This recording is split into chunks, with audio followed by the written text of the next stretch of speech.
আমার মুসলমান ভাই বোনেরা তারা কুরআনে শরীফ পড়ে, সেখানে তো পরিষ্কার লেখা আছে লাকুম দিনাকুম ওয়ালিয়া দিন, মানে তোমার লিয়ে তোমারা দিন আর হামারে লিয়ে হামারা দিন। এই এসআইআর করে যদি ভারতীয় জনতা পার্টির মনে হয় যে তারা 1 ইঞ্চি জায়গা এই বাংলায় নিতে পারবে, তাহলে তারা মূর্খের স্বর্গে বাস করছে। ঝকঝকে রাস্তা, চকচকে আলো, আমাদের রাজ্যে মমতা বন্দ্যোপাধ্যায় ভালো। এটা দেশে মহিলাদের জন্য সবথেকে অসুরক্ষিত রাজ্য হিসেবে আখ্যায়িত হয়। জঙ্গল রাজ তো তোমার পার্টিতে চলে মোদিজি, তোমার ভারতীয় জনতা পার্টিতে জঙ্গল রাজ চলে। মণিপুর যখন চলছিল আর আমাদের আদিবাসী মহিলাদের বিবস্ত্র করে প্যারেড করানো হয়েছিল, জঙ্গল রাজ দেখতে পাও না মোদিজি? তোমাদের কোটি কোটি শ্রমিকরা আমাদের বাংলায় ঢোকে, কিন্তু কেউ কুসন্তান হলে কেউ কুমাতা হতে পারে না। তোমাদের শ্রমিকরা আমাদের রাজ্যে সুরক্ষিত। বাংলার পরিযায়ী শ্রমিকরা গেছে, তাদের ওপর অমানবিক আক্রমণ, কতজন প্রাণ হারিয়েছে। কেন ভাই বাঙালিদের ওপর এত বিদ্বেষ? প্রয়োজন পড়লে তারা পেটে গামছা বেঁধে শোবে, কিন্তু তোদের পয়সার জন্য নিজেদের শীত তারা বিক্রি করবে না, করবে না, করবে না। এরা 100 দিনের টাকা বন্ধ করে দিয়েছিল। 100 দিনের কাজ কারা করে মারা? যারা এসি গাড়ি চড়ে, এসি বাড়িতে থাকে তারা। এই ভয়ঙ্কর ষড়যন্ত্র 3 ধাপে। কি ধাপে? মজবুত আদমি হ্যায় ইয়ে মমতা। আচ্ছা, এই জয় বাংলা স্লোগান কিন্তু আজকে দিনে কোনো দলীয় স্লোগান না। এই জয় বাংলা স্লোগান অত্যাচার, অবিচার, অনাচারের বিরুদ্ধে সুবিচারের স্লোগান হয়ে দাঁড়িয়েছে। এই জয় বাংলা স্লোগান কিন্তু বাঙালিদের ওপর যেই অত্যাচার শুরু হয়েছে, সেই অত্যাচারের বিরুদ্ধে বাঙালিদের অধিকারের অঙ্গীকার হয়ে দাঁড়িয়েছে। আর এই জয় বাংলা স্লোগান যে অস্বাভাবিক এক সাম্প্রদায়িক শক্তি টগবগিয়ে বেড়াচ্ছে সব জায়গায়, যারা কথায় কথায় হিন্দু মুসলমান করছে, তাদের বিরুদ্ধে যুদ্ধ ঘোষণা করার এক ডাক হয়ে দাঁড়িয়েছে যে বাংলার সম্প্রীতি, সৌহার্দ্য, ভ্রাতৃত্ব যাতে কেউ ক্ষুণ্ণ না করতে পারে। সেই বিপ্লব, সেই অঙ্গীকার, সেই আন্দোলন এই জয় বাংলা। তাই যতবার জয় বাংলা বলবেন এত জোরে বলবেন যাতে বাংলা বিরোধী জমিদারদের পায়ের নিচের জমিটা কেঁপে যায়। বলুন জয় বাংলা, জয় বাংলা, দুহাত তুলে জয় বাংলা। আজকে মঞ্চে যিনি উপস্থিত আছেন, যিনি তার দীর্ঘ 50 বছরের ওপর রাজনৈতিক জীবন, 3 বারের মুখ্যমন্ত্রী, 4র্থবার মুখ্যমন্ত্রী হতে চলেছেন, তার অদম্য সাহস এবং অসীম সংগ্রামের মধ্যে তিনি বাঙালির জন্য নিরন্তর লড়াই করে চলেছেন। একদা পার্লামেন্টে লালু প্রসাদ যাদবজি সঠিকভাবে বলেছিলেন মজবুত আদমি হ্যায় ইয়ে মমতা। সেই আমাদের জননেত্রী, প্রাণপ্রিয় নেত্রীকে আমার সহস্র প্রণাম। আজকে আমি বিশ্ববিখ্যাত বিজ্ঞানী অ্যালবার্ট আইনস্টাইনের একটা কোট দিয়ে শুরু করছি।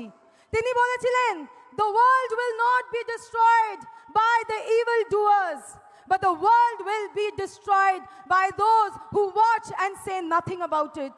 অর্থাৎ সমাজ নষ্ট হবে না, সমাজ শেষ হবে না যদি যারা অপরাধ করছে তাদের মাধ্যমে সমাজ শেষ হবে, যারা সেই অপরাধ চুপচাপ দেখছে তাদের জন্য। আজকে গোটা দেশকে বলবো একবার বাংলার দিকে তাকিয়ে দেখুন, কি চূড়ান্ত ষড়যন্ত্রের সম্মুখীন হতে হচ্ছে আমাদের রাজ্যকে। এই ভয়ঙ্কর ষড়যন্ত্র 3 ধাপে। কি ধাপে? প্রথম, বাংলাকে ভাতে মারো। দ্বিতীয়, বাংলাকে হাতে মারো। আর তৃতীয়, বাংলাকে জাতে মারো। ভাতে মারা শুরু হয়েছিল ধাপে ধাপে 2014 থেকে। অর্থনৈতিকভাবে অবরুদ্ধ করে দেওয়া বাংলাকে, ইকোনমিক এমবার্গো করা হয়েছে বাংলার সাথে।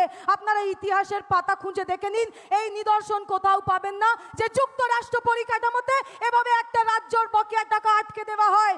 2 লক্ষ কোটি টাকা, 2 লক্ষ কোটি টাকা। অঙ্কটা যদি আপনাকে বোঝাতে চেষ্টা করি, আমাদের 294টা বিধানসভা আছে।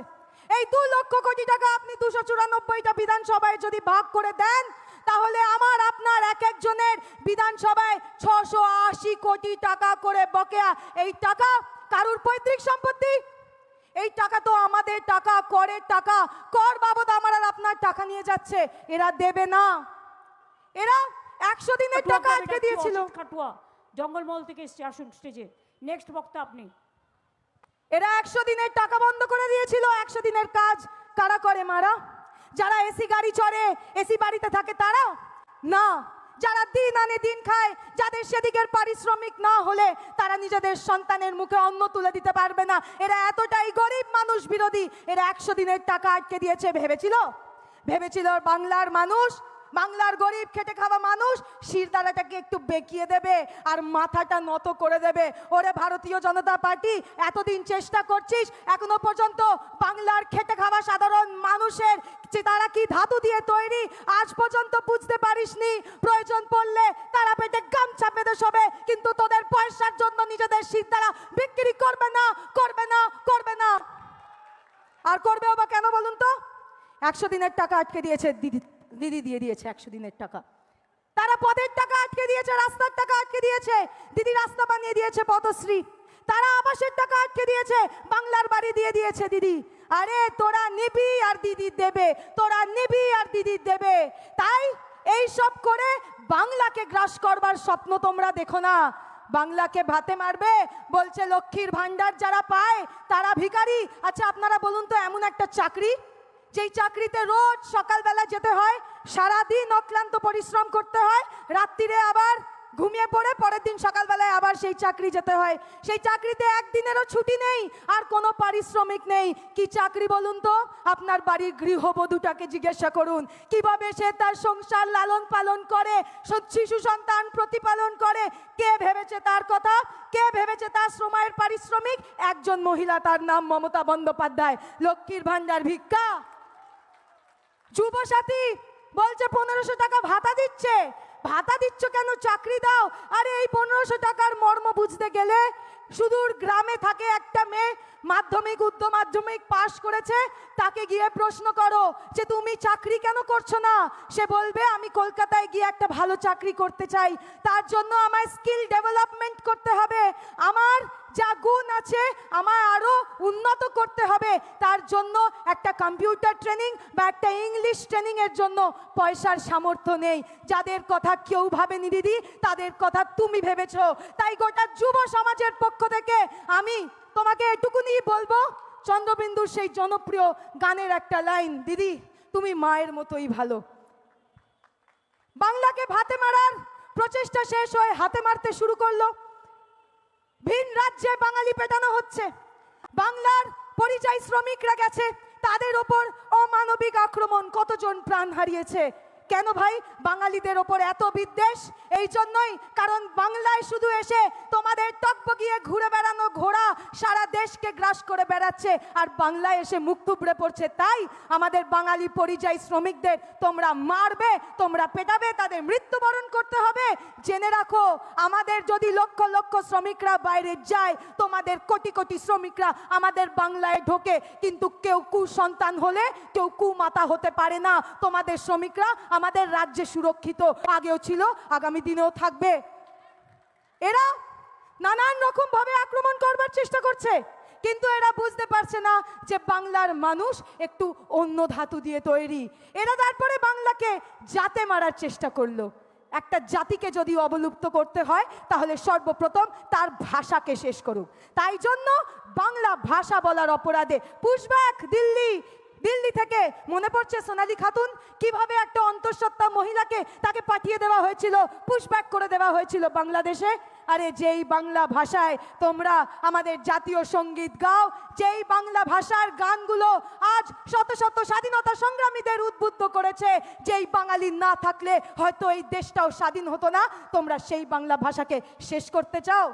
এইসব করতে চাও বলেই তো 2019-এ তোমরা এসে বলেছিলে 2019 তৃণমূল ফিনিশ, আর 2019-এ আমরাও দেখিয়ে দিয়েছিলাম তৃণমূল কি জিনিস।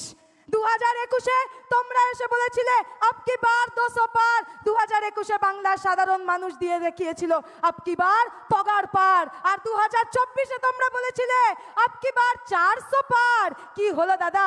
ল্যাংড়া একটা সরকার বানালে, দুটো রাজ, একদিকে নীতিশ একদিকে নাইডু, একটা ছেড়ে করে গেলে ধপাস।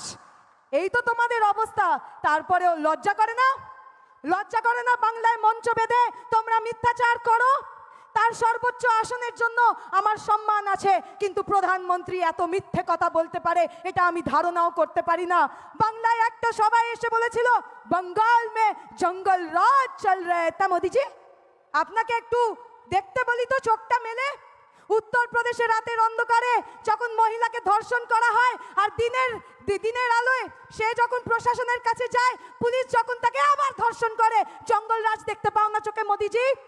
দেখতে পাও না মণিপুর যখন চলছিল আর আমাদের আদিবাসী মহিলাদের বিবস্ত্র করে প্যারেড করানো হয়েছিল, জঙ্গল রাজ দেখতে পাও না মোদিজি? দেখতে পাও না জঙ্গল রাজ মোদিজি? যখন তোমারই এনসিআরবি ডেটায় উত্তরপ্রদেশ আর মধ্যপ্রদেশ এই গোটা দেশে মহিলাদের জন্য সব থেকে অসুরক্ষিত রাজ্য হিসেবে আখ্যায়িত হয়, জঙ্গল রাজ তো তোমার পার্টিতে চলে মোদিজি, তোমার ভারতীয় জনতা পার্টিতে জঙ্গল রাজ চলে। তোমরা মিছিল করে मीटिंग করে বলো যে ভোट के दिन अपने घर की औरतों को, माँ बहनों को वोट मत देने देना, घर में बंद करके रखना। क्यों? क्योंकि वो लोग अगर निकलेंगे तो ममता बनर्जी को वोट देंगे जाके। লজ্জা করে না তোমাদের? লজ্জা করে না? মিটিং করছে, মাইকে বলছে নেতারা, বলুন পাল্টানো দরকার। নিচের কর্মীরা বলছে বিজেপির সরকার, চাইটা বলতে ভুলে গেছে, বলছে পাল্টানো দরকার, কর্মীরা বলছে বিজেপির সরকার। আসলে বিজেপির বঙ্গ কর্মীরাও বলছে যে পাল্টানো দরকার, তোমাদের এই বিজেপির সরকার, আমাদের এখানে দিদি ভালো, ঝকঝকে রাস্তা, চকচকে আলো, আমাদের রাজ্যে মমতা বন্দ্যোপাধ্যায় ভালো। কিন্তু এই দিল্লির জমিদারদের যেভাবে ভুল বোঝাচ্ছে তার জন্য দায়ী হচ্ছে আমাদের এই বাংলার কিছু উপদ্রব, কিছু নমুনা যারা বাংলার খেয়ে বাংলার পড়ে বাংলার মানুষের পেছনে তারা লাগবার চেষ্টা করছে। তাদের মধ্যে একটা বিশাল বড় নমুনা আছে যে দু হাত তুলে বলে আমি হিন্দুর এমএলএ, আমি হিন্দুর এমএলএ। আমি সেই লোডশেডিং বাবুকে বলবো, লোডশেডিং বাবু, লোডশেডিং বাবু, এবার তো আর লোডশেডিং আমরা হতে দেব না। আর এবার তো আমরা হ্যালোজেন নিয়ে রেডি রাখবো। কি করবে তুমি তখন? তুমি যে বলেছো 85% হিন্দু এক হও, 85% সনাতনী এক হও, কেন? কার মধ্যে কার ঝগড়া বানানোর চেষ্টা করছো? মুসলমান আর হিন্দুর মধ্যে। হিন্দুরা তো ঋগ্বেদ পড়ে, ঋগ্বেদে তো লেখা আছে একম সৎ বিপ্রা বহুদা বতন্তি, মানে একটাই সত্য, তার রাস্তা অনেক। আর এদিকে আমার মুসলমান ভাই বোনেরা তারা কুরআনে শরীফ পড়ে, সেখানে তো পরিষ্কার লেখা আছে লাকুম দিনাকুম ওয়ালিয়া দিন, মানে তোমার লিয়ে তোমারা দিন আর हमारे लिए हमारा दिन। আর দিদি আমাদের বলে ধর্ম যার যার উৎসব সবার। মিল পেলেন তো কথাগুলোয়? মিল পেলেন তো কথাগুলোয়? যেখানে আমাদের ধর্ম আমাদের মধ্যে ভেদাভেদ শেখায় না, সেখানে তুমি কে কালকার যোগী এসে হিন্দু আর মুসলমানের মধ্যে ঝামেলা পাকাবে? তোমায় বলে রাখি, এই এসআইআর করে যদি ভারতীয় জনতা পার্টির মনে হয় যে তারা 1 ইঞ্চি জায়গা এই বাংলায় নিতে পারবে, তাহলে তারা মূর্খের স্বর্গে বাস করছে।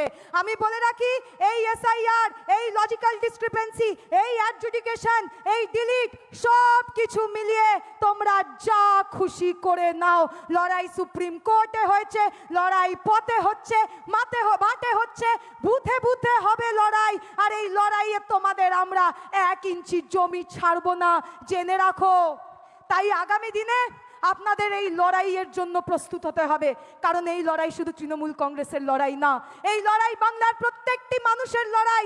এই লড়াই বাংলার প্রত্যেকটি রাজনৈতিক যারা সচেতন মানুষ তাদের লড়াই। এই লড়াইকে দল, মত, জাতি, ধর্ম, বর্গ নির্বিশেষে এই লড়াই আপনারা লড়ুন আর জয়ী হয়ে আসুন, কারণ এই জয় আপনাদের জয় হবে। বারবার করে আমাদের সাধারণ সম্পাদক অভিষেক বন্দ্যোপাধ্যায় বলেছেন that this is not a vote to elect Trinamool Congress, this is the vote to boycott BJP. তাই বিজেপিকে বয়কট করতে হবে। আমার বক্তব্য শেষ করব একটা শেষ কথা বলে। আমি ভারতীয় জনতা পার্টির লিডারদের বক্তৃতা শুনতে অপছন্দ করি, কারণ তারা উল্টো পাল্টা, তারা বাজে কথা বকে। কিন্তু একজন মহিলা খুব ভালো কথা বলেছিলেন, তাই তার নাম আজকে আমি আমার বক্তব্যে নেব। তার নাম দিদি রেখা গুপ্ত। তিনি দিল্লির মুখ্যমন্ত্রী হিসেবে নির্বাচিত হয়ে এসেছেন। তিনি দিল্লিতে যেখানে বাঙালিদের দুর্গাপুজো হয় সেখানে গিয়ে তিনি বলেছিলেন, শোনো সব বাঙালি, তোমরা যদি দুর্গা পুজো করো তাহলে দুর্গা মায়ের চরণ তলে নরেন্দ্র মোদীর ছবিটা নিশ্চয়ই রেখো। আমি সমর্থন জানাচ্ছি তাকে, আমি সমর্থন জানাচ্ছি তাকে। কারণ আপনারা যারা দুর্গা পুজো করেন বলুন তো, মা মহিষাসুর মর্দিনীর চরণ তলে কে থাকে?